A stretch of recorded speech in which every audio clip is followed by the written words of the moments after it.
The only thing that I'm a little concerned about is that Archaea is this publisher that's known for producing these beautiful hardcover books, and these are kind of expensive hardcovers. Yeah, they're really nicely produced. Yeah, I mean they're for young readers. It's a young reader title, and I know at my work I've had it in the young reader department where it wasn't touched at all. When I moved it in the graphic novel section, they moved. Just a little bit here and there. Yeah, trickled out. But I mean, this is a title that would really get like to Bone fans. You know what I mean? Like that age group.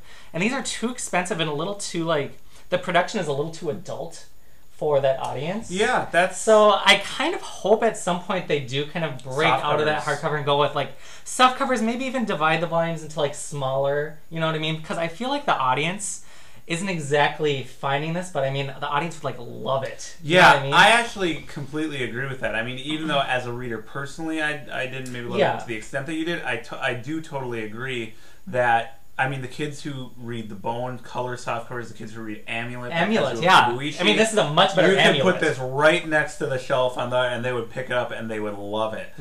So I think you're right. I think there is definitely something to that. I think that's a good point. Yeah. I don't like to usually incorporate the price of books into my review of a book, but you're right about the format could be a little bit more inviting. I think about that about the Complete Peanuts too. I hope when they're all done, Fangraphs goes back and does some kind of a soft cover. There's a lot of soft cover Peanuts out there from other publishers, but but maybe I'm wrong because I mean it is a web comic, so it's out there for people that want to get to it. The younger generation, they have access to it, and hopefully they're making a killing with the merchandise. You know what I mean, on the sites, right? With a little stuffed Reindeers, that I totally want. But I mean, these are definitely collectors formats for the book. You're right. That's a good point. It does seem like it should be a little bit more of a kid. Yeah, I hope that kids have hardcover books with us. They do. But I just hope that. I mean, I just feel like this could fly off the shelves, if they market it correctly. Yeah, I agree. Because like you say, it's you put it next to something like Bone and Amulet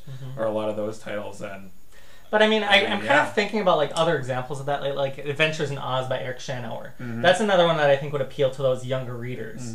And IDW released this collection that was a $50 hardcover with everything in it, kind of oversized, beautiful looking. Yeah. And I loved it, but I mean, kids obviously aren't going to buy that. They started to release these smaller versions, with just little bits of the story.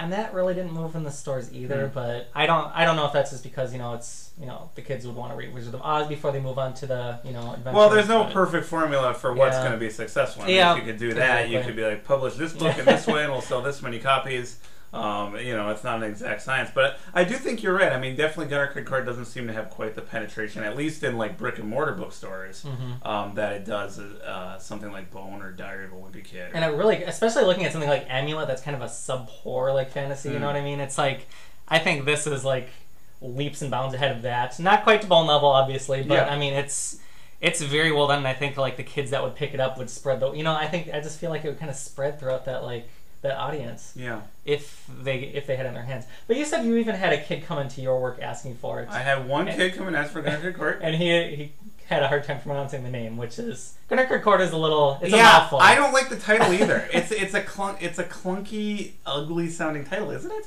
Gunnerkrigg. I don't know what Gunnerkrigg means. I'm assuming it means something. Oh, really? You think so? I would think so. Oh, I thought it was just a name. Maybe. It's just an ugly title, though. Don't you think so? I feel Gunnerkrigg Court.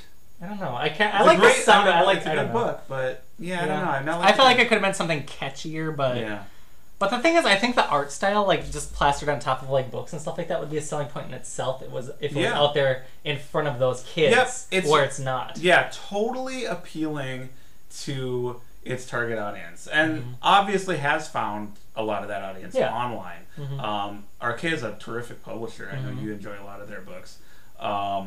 But this is a British author. Maybe need to rethink their approach to the publication of this book a little bit. Although, who is their best-selling title? I don't know.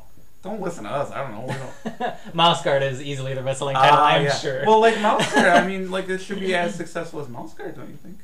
It should be, definitely. I feel I think this is stronger than Mouseguard. And Mouseguard, I feel found its audience. Yeah. You know what I mean? Right. But this just hasn't quite made it quite yet. Well, I'm sure the coup of having an episode of the Comics and More podcast dedicated to it, watch those numbers on ICV2. It's probably going to skyrocket. They are going to climb. So send the check directly to the address. Yeah, but Archaea does Mouse Guard. They do Gunnerkrigg Court. They do Artesia. Lots of great fantasy titles. Yep. They incorporate like a lot of European titles like into English translations, like the Killer series, the Oku series. So they do a wide variety of stuff, I feel like. I actually, in the new previews, they have a Marhain Satrapi book. The author of Persepolis has a graphic novel, which is kind of shocking. But that's good that they're and they do the Jim Henson material. They do Jim Henson now. Fraggle Rock, and they have the new one, the original one that was based on a screenplay that he'd written a while ago. Something about sand. Yeah. But Gunnerkrigg Court, I feel like, is the best thing that they published. And I feel like, they could do a better job with the marketing, but it's out there for people who want to find it on the website. They'll be rewarded with a book they'll probably enjoy a lot. And like I said, this is good for collectors. I mean, if you've read it and enjoyed it on the website, I mean, you might want a nice hardcover with a jacket like that, and I mean, maybe that's just the audience that we're looking for it. But I feel like that there's a missed opportunity if they don't put it next to Bone Books in bookstores. Yep, I agree. And maybe bookstores are part of that too. You know what I mean? Yeah, they gotta meet it halfway. Okay, let's go back to Gunnerkrigg, the comics themselves, just real quick, because I actually do have one criticism / question for you. One thing that confused me is that I didn't really have a real clear sense of Antimony's world.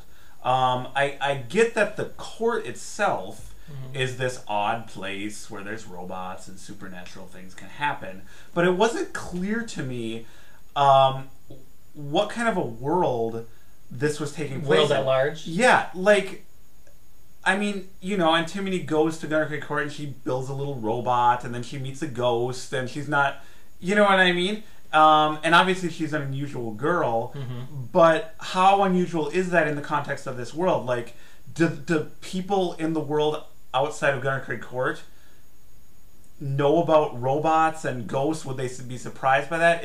Is the whole world kind of magical, or is it just the court? So that's kind of a criticism, and that was so vaguely defined, although maybe I'm just missing something and it's obvious to you. No, do you know what I'm asking? I do know what you mean. Like in Harry Potter, he's very clearly established in the drudgery of the real world, right? With the Dursleys or whatever their names are. Yeah, and you don't see her before she comes to the school. You just see the school. Yeah.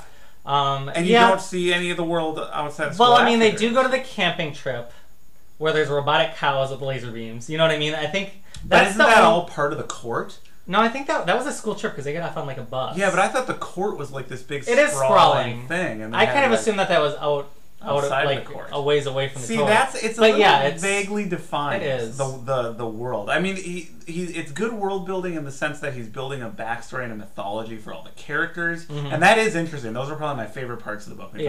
What were the origins of Gunnerkrigg Court, and how does science relate to magic in this world? And you find out more about that. I liked all that stuff. But the actual kind of geography and layout and rules of the world itself, I feel like are still kind of vague to me at this point. They are vague.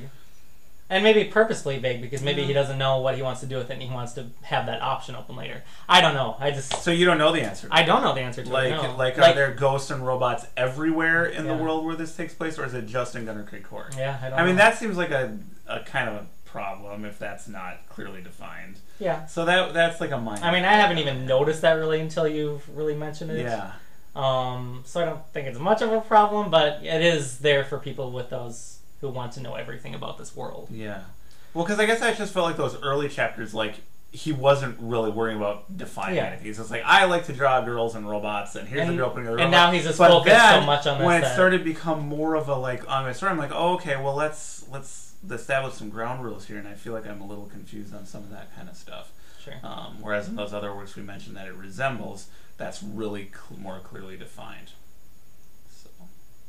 Okay, that's a valid criticism. Yeah, it's a minor criticism though. I mean, for me, this work is probably on the level of, I mean, You know, I read a lot of children's books for my job, and I kind of always divide them into a few different categories. You know, one, they're just lousy books on any level, and I just reject them offhand. I don't enjoy them, and I would not recommend them to kids. Sure. Two are books that are such good pieces of literature that I love them myself, despite the fact that I'm an adult reader. They're just great books, and of course, obviously, I have no problem recommending those.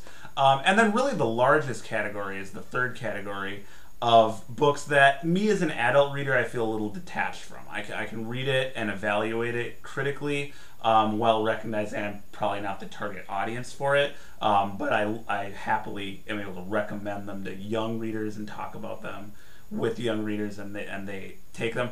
That's the category I'd probably put Gunnerkrigg in. Okay. I enjoyed it while I was reading it. I did kind of feel like I'm not the complete target audience for this, but I also, like I say, I wouldn't surprise me if this is a lot of people's favorite comic, and it probably would be a lot more people's favorite comic if they would take a look at it. So that's kind of where I come down on Gunnerkrigg Court at the end of the day. Sure. But I had fun reading it. Good.